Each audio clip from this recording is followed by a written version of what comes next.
I'll be back to give you the lots that we shall use with the next room immediately with the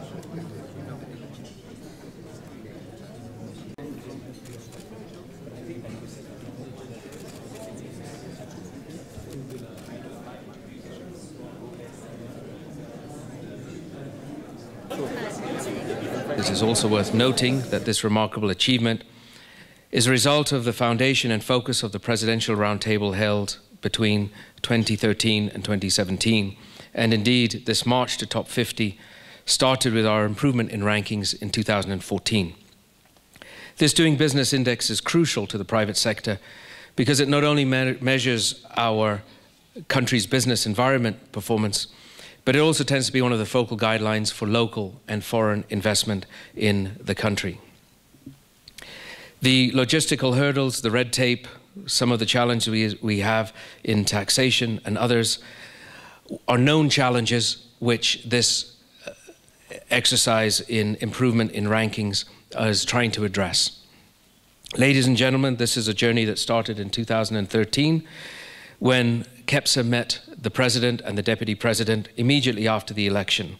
And we presented them with a 10-point business agenda aimed at enhancing private sector development through public-private partnership and creation of an enabling environment for business growth and greater competitiveness.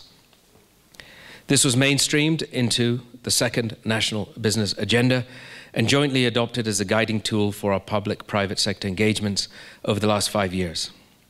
The 5 thematic areas around improving governance, business regulatory environment, and with specific doing business targets have all played a role in improving our ranking to where we are today. Over these last 5 years, we've engaged and developed a very structured public-private dialogue platform that is arguably the strongest in Africa, spanning all arms and levels of government. The achievements under this engagement have been far wide and reaching and a true testimony of what can be achieved. In 2014, the tripartite agreement between the Ministry of Industry, Trade and Cooperatives, the private sector under KEPSA and the World Bank Group to spearhead policy, legislative and administrative reforms has led to these changes across all 10 indicators and helped us in driving towards the top 50. On business registration, we have made very significant improvements. At the click of a button, you can register your company. We've also participated in pushing for enactment of the Companies Act, which has really helped improve our investor protection and strengthen corporate guidance. We're one of the leading countries in the world around minority investments protection. Importantly, the most significant reform process Kenya has made embracing technology and undertaking digitization of all government services to improve efficiency in service delivery and tackle corruption. The ongoing digitization of the land registry, for example, is one of those examples that has improved the process from 61 days to 49 days. Counties are also playing their role, which we recognize and appreciate. And furthermore, we are extremely encouraged by the government of Kenya's increasing commitment to accelerate the digitization of government services on all fronts. On paying taxes, we welcome and appreciate the efforts to enhance digitization of the tax collection process to broaden the tax base and increase fairness in revenue generation.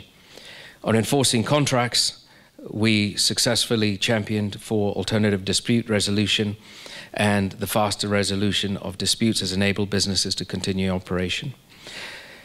As we lead to conclusion here, what we must do going forward is sustain these reforms through continued efforts to remove policy hurdles, ensure the benefits of the improvement trickle down to Wanjiku and can be felt by SMEs at the bottom of the pyramid.